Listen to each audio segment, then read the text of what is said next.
Just days before Kraven the Hunter released at the box office, Sony essentially made the announcement that their Sony Spider-Man universe, well, a Spider-Man universe with no Spider-Man in it, was effectively dead, that they needed to rethink everything. They admitted that they could have used Spider-Man, but they didn't want to confuse people. Well, you know what's very confusing is having all these Spider-Man villains exist in this world where Spider-Man does not exist, trying to portray them all as anti-heroes of sort, instead of villains with Spider-Man as the hero. And of course, Kraven the Hunter went on to a miserable box office opening, a pathetic failure, and even over Christmas, it hasn't been able to ride the box office wave that so many other movies are experiencing. This movie's going to end up far less than $100 million worldwide. They'll be lucky if they hit $75 million when it's all said and done.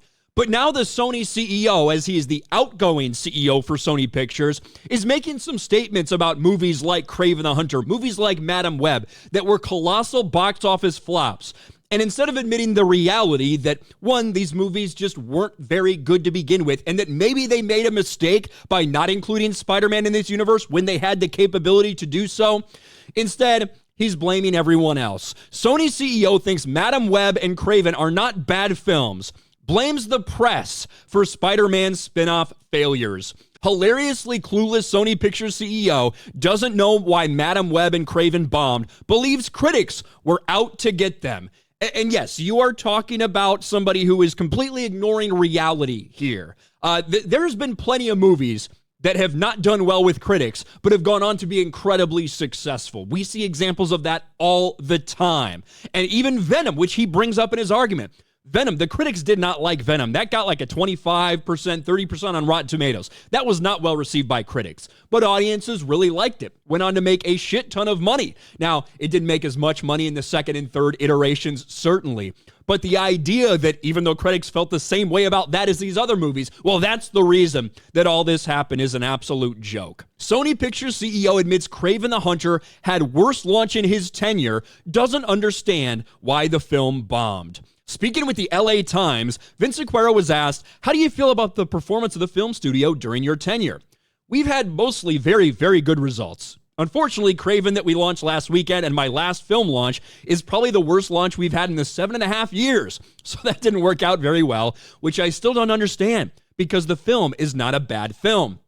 And this is not necessarily a video talking about all of the things that Sony has been involved in over the years, but specifically their own universe, their own Marvel universe that is a catastrophic failure. He was then pressed on both Madam Web and Kraven the Hunter. In his response, he blamed the media for Madam Web's failure. Let's just touch on Madam Web for a moment. Madam Web underperformed in the theaters because the press just crucified it. It was not a bad film, and it did great on Netflix.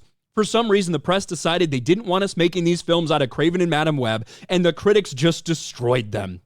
They also did that with Venom, but the audience loved Venom and made Venom a massive hit. So if that's your argument, that the press didn't like it, and that's why it failed, why is that not the same for Venom? Well, you said something there. The audience liked it. The audience did like Venom. They enjoyed Tom Hardy. They enjoyed the gimmick, the back and forth between him and Venom. They liked that.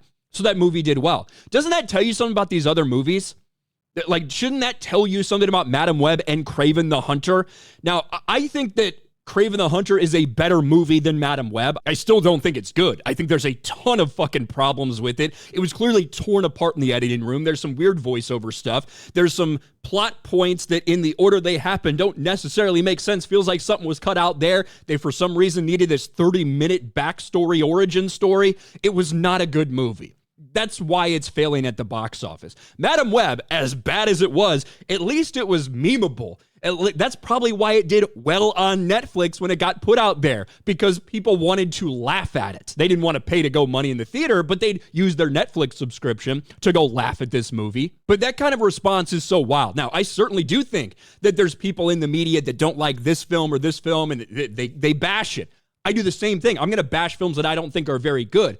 But using that as a scapegoat. Oh, the critics, they destroyed this film. They tried to do it with Venom, but it didn't work because the audience loved it. Yeah, the audience didn't love Kraven. The audience didn't love Madam Web. The audience didn't like these kind of side Spider-Man universe characters as your focal point in this universe that really can't stand without Spider-Man. And Sony, they are the ones that decided not to use Spider-Man. They admitted that. They said, we thought it would cause confusion between this and the MCU. You have the rights to one of the most beloved characters in Spider-Man. You could have used him, but you didn't. These are your faults, your decisions that led to this. Morbius, Madam Web, Kraven the Hunter, all of them are bad movies. It feels like they are a trilogy. It feels like they were made and written by the exact same people because they all have very similar flaws. And now as you're saying goodbye to Sony, you're blaming those flops, not on the movies themselves, but instead the general audience. I have a spoiler alert for you. It's not just the media that didn't like these movies. The audience didn't like these movies. The audience was roasting Madam Web. The critics weren't the ones that started that. The audience, they were the ones that roasted, especially a lot of those trailers and stuff like that. That had nothing to do with the media. I don't fucking like the mainstream media. I think that's pretty clear if you've watched enough of my videos. But the idea that they were the ones that were mocking Madam Web, everyone was mocking Madam Web. That's why it performed the way it did. And now Kraven the Hunter, the last entry in this universe that has no life in it anymore, that people aren't interested in, while there's a lot of other things at the box office for them to watch, they weren't going to give you another chance. That's why you have failed. Your fault, not the audience. Let me know what you think about all this in the comments section below. Smash a like button, subscribe to the channel, ring the bell for notifications, share this video out there, and I'll talk to you later.